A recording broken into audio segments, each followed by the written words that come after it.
And I think one of the main reasons, not that we're conservative or not that we're anything else, we are the party of common sense. It's about common sense, right? It's all about common sense. Over the past month, we've confirmed an all-star team of warriors, patriots, visionaries, and put the America First agenda into action. I see Doug Burgum sitting right over there. I tell you, he was so good. I looked at him, I said, I gotta have him here. I gotta have him. He was a great governor. He's involved with a little thing called energy. He's got the Department of Interior, and Chris Wright has the Department of Energy. So Chris has no energy, and Doug has all of the energy. Chris has more interior, but he doesn't have. So I merged them. So now you have an energy guy, and you have the guy with all the energy, and you're gonna drill, baby drill, aren't you, huh? Drill, baby drill. And Catherine, stand up. His wife is incredible. She is such an incredible woman. Incredible woman. You got very lucky, Doug. It's good to be successful, isn't it, Doug?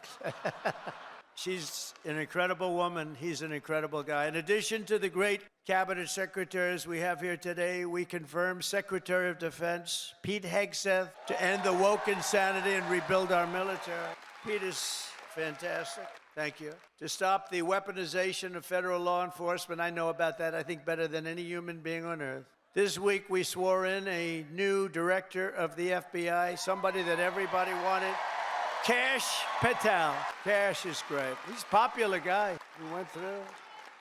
He went through with the blessing of a lot of good people, too. I'll tell you, it was great.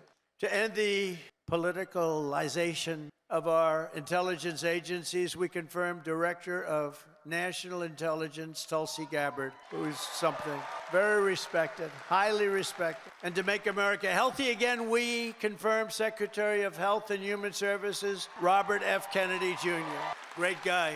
We need him. We need him. You know, there's a number on autism as an example with children, autism. And you go back 15 years, it was from 10 to 20,000. You had like 1 in 10 to 20,000.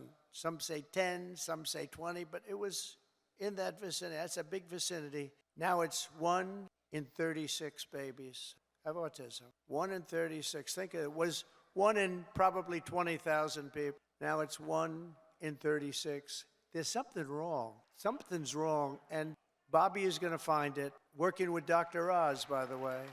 Working with Dr. Oz. Together, we've achieved more in 4 weeks than most administrations achieve in 4 years. We made a lot of progress. I heard O'Reilly last night say Donald Trump, for the first 4 weeks, is the greatest president ever in the history of our country. That was O'Reilly. Bill O'Reilly is all right. You know who he said second was? George Washington. That's not bad. I beat George Washington. I love beating George Washington.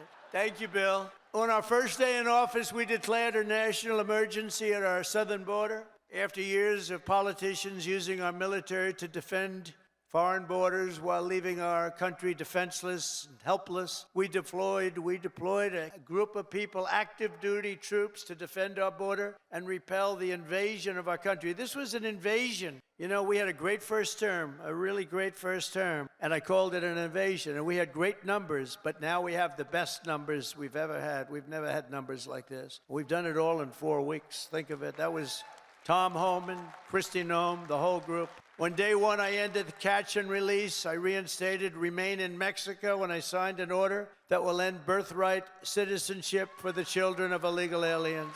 Because it wasn't meant for these children. It wasn't meant for people that escaped or invaded, came into our country illegally. It was meant for the children of slaves. Because when it was done, many, many years ago, it was during a very tough period in this country's history, and that was meant for the children of slaves. I wish people would understand that so they could get this thing approved and we don't have millions and millions of people coming into our country and they shouldn't be here. This week, I also canceled temporary protected status for migrants from Haiti.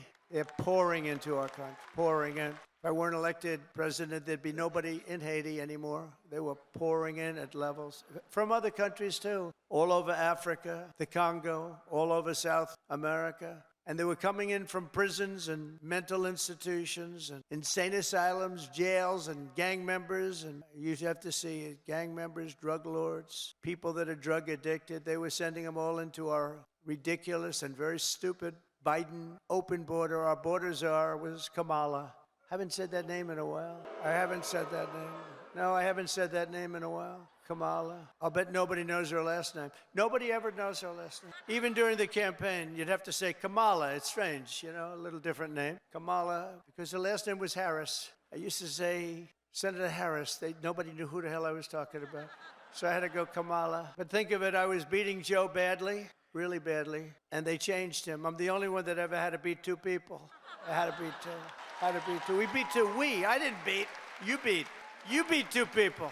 No, he was doing badly. That's like the great Dana White. He has a fight, and one guy's doing really badly, so when they take him out, they put another guy in the fight, the same guy that's... I had that. Never happened before. A lot of things we do never happened before. Do you ever notice that? We're the first in everything. So we beat two candidates. They said, who do you run against? Well, we ran against Biden, and we ran against Kamala Harris.